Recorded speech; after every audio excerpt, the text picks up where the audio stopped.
Hi folks, hey, we got here a big old Sonoran gopher, an Aphanis, Pituophis Aphanis. He's hissing, putting on a little bit of a show, but really, it's a good animal. It hasn't struck at me once. He's just warning us. So yeah. Warming on a dirt road this beautiful Arizona morning. Great find. Look at that yellow. Yeah, That. he Sweet. is gorgeous. It's like it looks like a girl, but Gorgeous.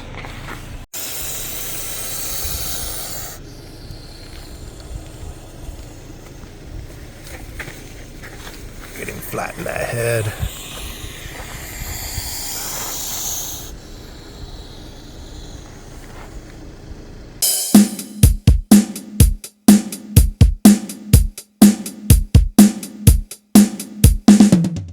I'm Mike. I'm Jason. I'm John. I'm Tyler. This is Snake Envy. We are in beautiful southern Arizona. We are south of Tucson and maybe 40, 50 miles from the Mexican border. Yep. And we're out herping. We kicked things off last night. We did see a few rattlesnakes, saw a blacktail, saw a handful of neo western diamondbacks. But what did we see most of? Tarantulas. Hordes of tarantulas in the road and a bunch of toads. Did see a fox. That was cool. We did see a fox.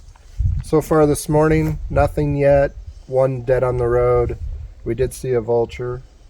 We did see a red cardinal. There's a ton of birders in this canyon, so maybe we saw something they're here to see and they're going to be envious of us.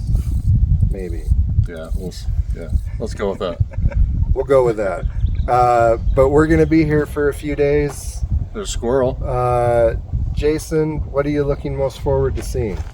I'd love to see some tree frogs, but I don't know if we'll get to there. Gopher snake would be cool even at this point. Tyler, what are you most looking forward to seeing on this trip? Arizona black, for sure. Yes. John? Yeah, probably Serbs. I mean, whatever. Gila would be cool. And if we have time, any of the Montanes. Just whatever. I just want to see reptiles. Yeah, whatever. I'm still on my quest for a Gila, so Gila is what I'm most looking forward to, but one of those huge adult western diamondbacks would be sweet. We saw some Neos last night, but I mean a big six footer would be amazing. Saw a blacktail last night. I was looking forward to seeing those, and that was the very first snake.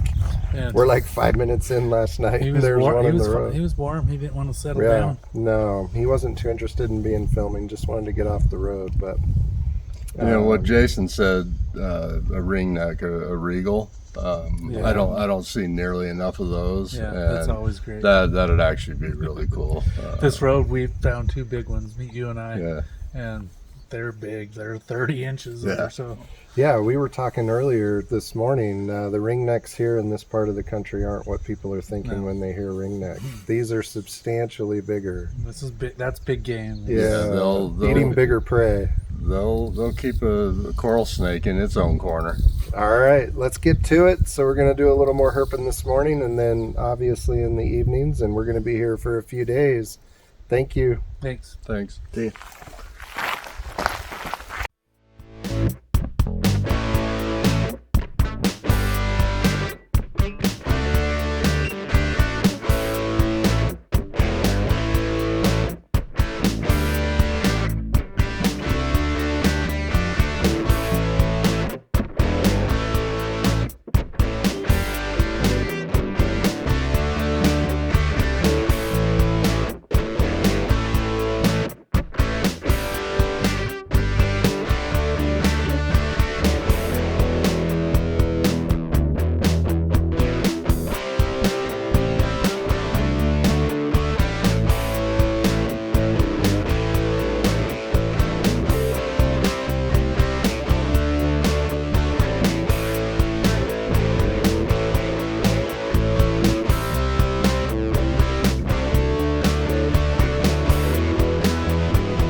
Hey, we got here a patch nose, and he actually let me catch him, which is kind of hard to believe. But he was out here warming on the road. These guys are normally kind of a quick getaway, right? Yeah, they're fast, super fast. This is like Shut my phone right there. this is the equivalent of catching like a racer. Yep.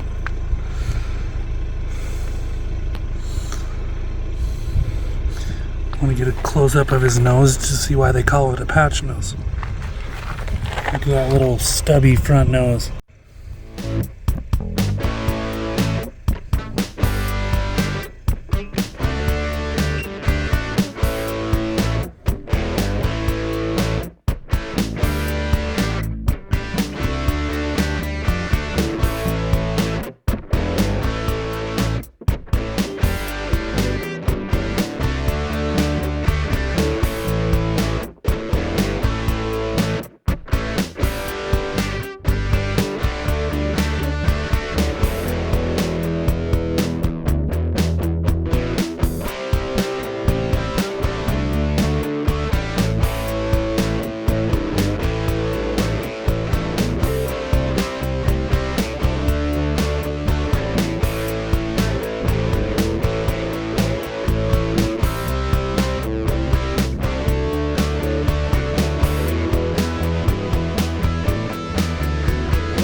building up.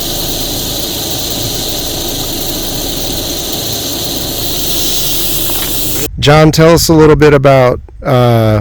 We want to be very, very, very clear. This is a kids don't try this at home moment. We don't necessarily recommend handling a highly venomous species, but why do you feel safe in doing so? Well, a couple reasons. I mean, the first one is they're just by nature very docile snakes. They're not aggressive. They're not like the easterns or the Texas corals that are actually aggressive snakes. They're docile like a rubber boa. Two, they are tiny. Their heads are small. I mean, they're small like a baby red milk. Very small mouths, and they don't have a huge venom yield. So even if they did bite, I mean, it's not like life threatening. There's always a difference between potency of venom yield, right. And these guys definitely very potent, but a tiny head, Yep. which means tiny venom glands, very tiny mouth. I know one person that's been bitten by one of these, and they were screwing around with it, irritating it, and it got him on the back of the hand. And he didn't seek any medical attention, but he says he doesn't remember like the next 12 hours. And his friend said he was just kind of in the back seat, tripping out, hallucinating for about 12 hours. But yeah, don't. We definitely don't advocate free handling venomous reptiles unless you're experienced in doing so. But this is what we do with these. I don't even recommend holding a venomous animal. Yeah, I mean, we clearly don't general, recommend this, but I haven't held rattlesnakes on Yeah, these I don't- adventures for Yeah. so many years I can't remember I the don't last even time. tell rattlers. Yeah. And you can probably see I'm still being very cautious with it. I'm not going to let that nuzzle into my hand like I would a hog nose, because you just don't know. It might want to nibble, Yeah. and so I was still guiding it and making sure that that it was safe. very cool find. Thanks, guys. Yeah, thank you.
right, this is Snake Envy. We're still in beautiful southern Arizona. Came across some birders, and the herpers and the birders, we see each other everywhere we go, but we rarely stop and talk to each other, and we're always curious what you guys are looking for. So in this particular spot, is there, first off, are you guys all from Arizona? We live in Arizona. Okay, because we always see different license plates too. So here at this pond, is there any one bird in particular you're on a quest for, or is it several? Is there anything migratory specific this time of year? So yes, to the last part of your question, a lot of the shorebirds are migrating through right now, and so this is a really great time to come out here and see a variety of different shorebirds. Water in the desert is gold, and so as these guys migrate through, they're really attracted to this. And whitewater draw, which is down a little farther south in the Sulphur Springs Valley, are magnets, not just during migration but also wintering. So sandhill cranes will winter here, and so I'm not looking for anything in particular, but there's a lot of neat stuff out there, and when you sit and pick through them, you can sometimes come up with some unusual or what we would call rare birds. Are there a couple in particular that might be rare here or migrating that you're hoping to see? Well, there are birds here that are unusual for Arizona this time of year. Not unheard of, not unexpected necessarily, but there's only small windows of time where in Arizona you're going to find a whole bunch of shorebirds, and it's this time of year basically in places like I said, like whitewater draw, like here. There's probably about 40 species of birds right here on this pond. Oh, wow. With at least half of them being different kinds of shorebirds. Some of them from us back east that we recognize, some of them that we wish were back east but are out here. Are there maybe two in particular that you're most excited about? Well, we get a kick out of these shorebirds called phalaropes. There's two different kinds. Most of the phalaropes are out here are Wilson's phalaropes, but there's also a couple of red-necked.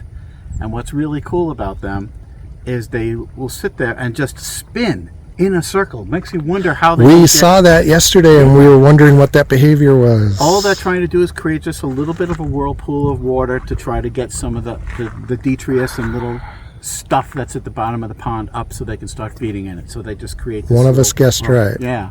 And they go clockwise and counterclockwise. Yeah. Yes. They do go. They all go in the same direction. Yeah, and we don't know if that's a male-female thing or that's just a mood thing, or but that's. There's also there's a duck called a shoveler because it's got this big bill that looks like a shovel, and a bunch of them will get together and all make a circle, same kind of thing, and get the water churned up in the center there, and then just go diving. But as far as particular birds here, it's more about the variety. Well, this is a spot for sort of rare, for Arizona, rare gulls that show up here. None today. We have consistently missed them every time they do arrive here. But it's not, Arizona is not a big gull kind of place, so this is a good spot for them. And we do try to avoid making sure that we leave any herps that we do see alone for folks like you. We appreciate that. Thank you. I appreciate you guys doing this. Now for the herpers, we know the birders because There you go. we they've either got the spotting scopes or they've got the big telephoto lenses. Thank you. I appreciate it. You bet.